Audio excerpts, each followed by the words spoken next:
Seorang muslim akan selalu merasa tenang menjalani kehidupan dunia ini. Salah satu sebab utamanya karena dia yakin ada kehidupan hari kemudian. Kehidupan dunia ini sebentar. Semua kita lihat depan mata kita, sekuat apapun fisik seorang manusia, kita nggak bicara lagi makhluk Allah yang lain, manusia saja. Orang yang terdekat di antara anda pribadi, kerabat-kerabat kita, teman-teman dekat, orang-orang tua kita, mereka meninggal dunia. Sekuat apapun, sehebat apapun dia, ya, prestasi dunianya, profesor kah, doktor kah, dia seorang bisnismen yang terkaya di dunia kah, orang yang paling gagah atau cantik kah, orang yang paling dihormatin kah, kepala suku kah, presiden kah, siapa saja, atau orang susah, semua akan meninggal. Kehidupan dunia sebentar akan dilaluin. Orang mukmin yakin bahwasanya ada kehidupan yang abadi di sana. Sehingga perhatikan bedanya. Kalau orang mukmin tahu ada hari kemudian, akan membuat dia musibah apapun yang datang padanya, dia akan bilang, oh ini kehidupan dunia, toh juga saya akan dapat pahala sabarnya di akhirat, toh nanti akan membersihkan dosa saya dengan musibah ini. Mudah nggak dia lalui musibahnya? Akan mudah. Hanya karena masalahnya satu, dia yakin ada hari kemudian. Dia kalau ditipu oleh orang, ada orang berbuat zalim kepada dia, dia sangat tahu kalau dia beriman ada hari kemudian, ada hisab di sana. Tidak ada orang yang berbuat zalim kepada diri kita, Bapak Ibu sekalian, kecuali kita akan mengambil hak kita demi Allah di mahkamahnya Allah hari kiamat. Tidak ada, sekecil apapun. Jadi dalam tafsir ayat wa may ya'mal mithqala dzarratin khairan yara, siapa yang berbuat kebaikan sebesar biji sawi dia akan lihat hari kiamat. Kata ulama, dihadirkan di depannya tempat dia lakukan pada saat itu, jenis pekerjaannya, waktunya, seperti dia melihat sebuah cuplikan film yang dia lihat bagaimana dia melakukannya, dan dia ingat wa may ya'mal mithqala dzarratin syarran yara, dan siapa yang berbuat keburukan sekecil biji sawi pun dia akan lihat pada hari kiamat tempatnya, kapan dia lakukan, siapa yang sedang dia jahati, dan seterusnya akan diperlihatkan pada hari kiamat. Tidak ada sesuatu yang hilang. Bukankah hadis Nabi SAW yang masyhur riwayat Bukhari, bahwasanya apakah kalian tahu siapa orang yang bangkrut? Hadis ini sudah sering masyhur di kalangan para dai-dai kita. Maka para sahabat mengatakan, ya Rasulullah, orang yang bisnis bangkrut, hilang dirham dan dinarnya. Kata Nabi SAW, bukan, itu kecil kalau cuma dirham dan dinarnya yang habis, rupiahnya habis, tokonya bangkrut, itu kecil, tidak ada masalah sebenarnya. Tapi orang yang bangkrut yang sebenarnya adalah orang yang datang hari kiamat membawa pahala sholat lengkap, pahala puasa lengkap, pahala haji, pahala sedekah, banyak sekali. Tapi dari sisi lain pernah mencaci maki orang yang ini, pernah memukul orang yang itu, pernah mengambil haknya orang yang ini, dan tidak minta maaf, tidak mengembalikan hak-hak itu di dunia. Maka mereka akan datang pada hari kiamat di mahkamahnya Allah menuntut, ya Allah, orang ini zalimi saya, ya Allah, orang ini pernah pukul saya, pernah gibah saya, pernah fitnah saya, pernah mengambil sepotong tanah saya, pernah dan seterusnya.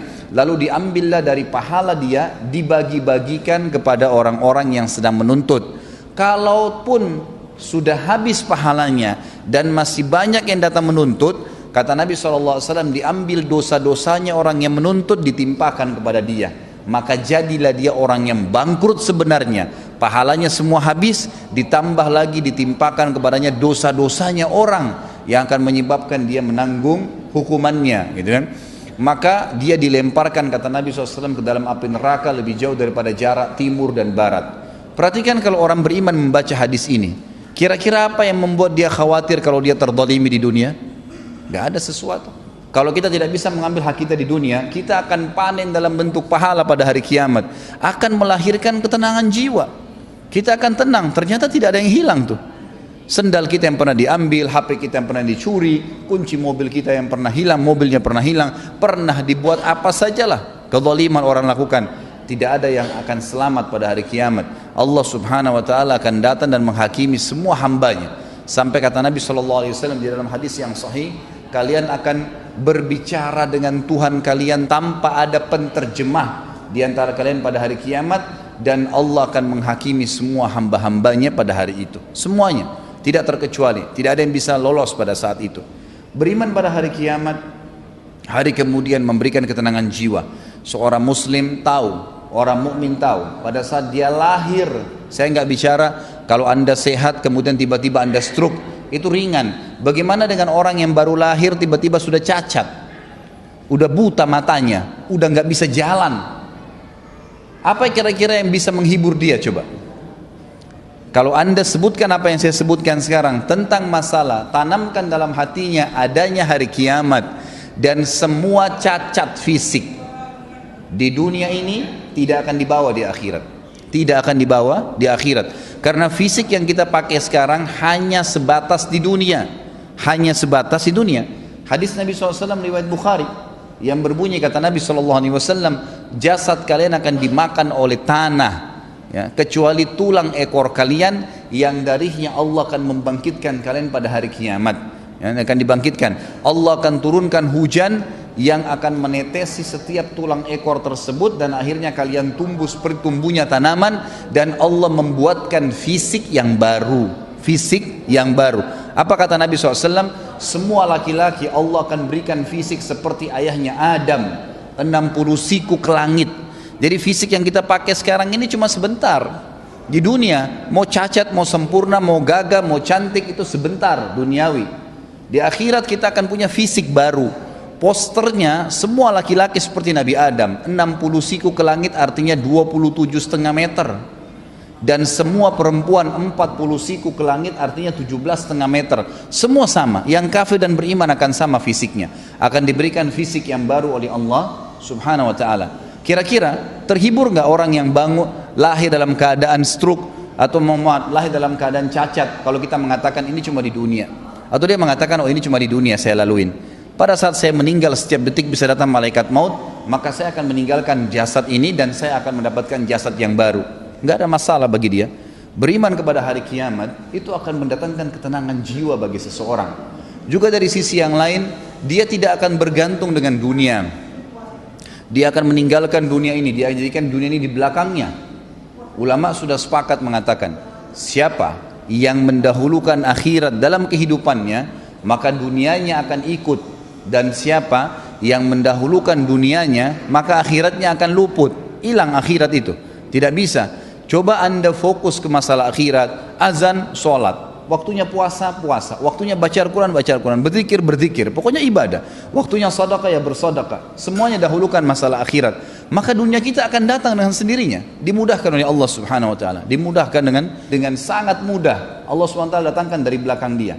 Tapi orang subhanallah yang kejar dunia, sibuk dengan meetingnya, lupa dengan sholatnya dilewatkan. Ya subhanallah, bisa dia dahulukan meeting dengan partner bisnisnya daripada bertemu dengan Allah Subhanahu wa ta'ala, yang kalau dia bahasakan bahasa kantor sama saja dia sedang absen dengan Allah. Sebenarnya pada saat itu pencipta langit dan bumi yang memberikan kepada dia ruh, yang ciptakan jasadnya, yang mengizinkan hidungnya bisa menarik oksigen sehingga dia bisa hidup, ditinggalkan hanya dengan urusan dunia? Nggak mungkin. Tapi orang kalau yakin dengan hari kiamat, dia tahu ada Allah Subhanahu wa ta'ala akan menghisab pada saat itu, dia akan lebih mendahulukan masalah akhiratnya. Dunia akan jadi kecil bagi dia. Seorang mukmin pada saat punya rumah besar terus tiba-tiba jadi rumah kecil, nggak masalah buat dia. Nggak masalah buat dia, nggak ada masalah karena semua yang dia tahu dunia sebentar, gitu kan? Sisi yang lain lagi, orang yang beriman kepada hari kiamat ini akan termotivasi jemaah sekalian untuk melakukan amal-amal saleh, sibuk dengan amal saleh. Nggak ada waktu bagi dia untuk berbuat dosa. Ingat, setiap dosa yang kita lakukan, kalau berhubungan dengan Allah Subhanahu wa ta'ala, zina, tidak sholat, syirik, berhubungan dengan Allah Subhanahu wa ta'ala langsung, kita taubat kepada Allah, Allah ampuni. Tetapi perbuatan dosa itu akan mendatangkan konsekuensi dari Allah. Hukumannya ada, pembersihan dosa itu. Kalau orang mukmin tahu ini, anda sebagai orang yang beriman tahu bahwasanya setiap dosa yang saya lakukan akan ada konsekuensi hukumnya, anda tidak akan melakukannya. Banyak orang berani, kalau dalam bahasa ulama itu tajarra Allah, dia berani sekali pada Allah karena dia belum tahu kalau dia melakukan satu perbuatan dosa akan datang konsekuensi hukum dari Allah, nggak bisa dia selamat. Umumnya kata ulama, kalau telinganya melakukan perbuatan masalah, matanya melihat yang haram, hidungnya menghirup yang haram, lisannya mengucapkan kalimat yang haram, bibirnya mungkin mencium sesuatu yang diharamkan, tangannya menjama yang haram, kepalanya diletakkan pada yang haram, kemaluannya diletakkan pada yang haram, kakinya melangkah pada tempat yang haram, pasti di anggota-anggota tubuh ini Allah datangkan hukuman. Jangan heran kalau anda pernah berbohong, tiba-tiba ada satu waktu kena sariawan. Itu sudah umum kata ulama kalau berhubungan dengan Allah subhanahu wa ta'ala. Atau bisa Allah datangkan musibah yang lain. Allah subhanahu wa ta'ala mendatangkan hukuman. Maka Bapak Ibu sekalian jangan merasa aman dengan dosa kepada Allah subhanahu wa ta'ala. Enggak main-main itu. Kalau kita tahu dan kita beriman bahwasanya al-jaza min jinsil amal, sebagaimana sabda Nabi SAW, akan datang balasan sesuai dengan kadar perbuatan seseorang, maka kita tidak akan lakukan itu. Begitu pula dengan berhubungan masalah haknya manusia, mencuri, menggibah, memfitnah, haknya manusia, mengambil haknya dia.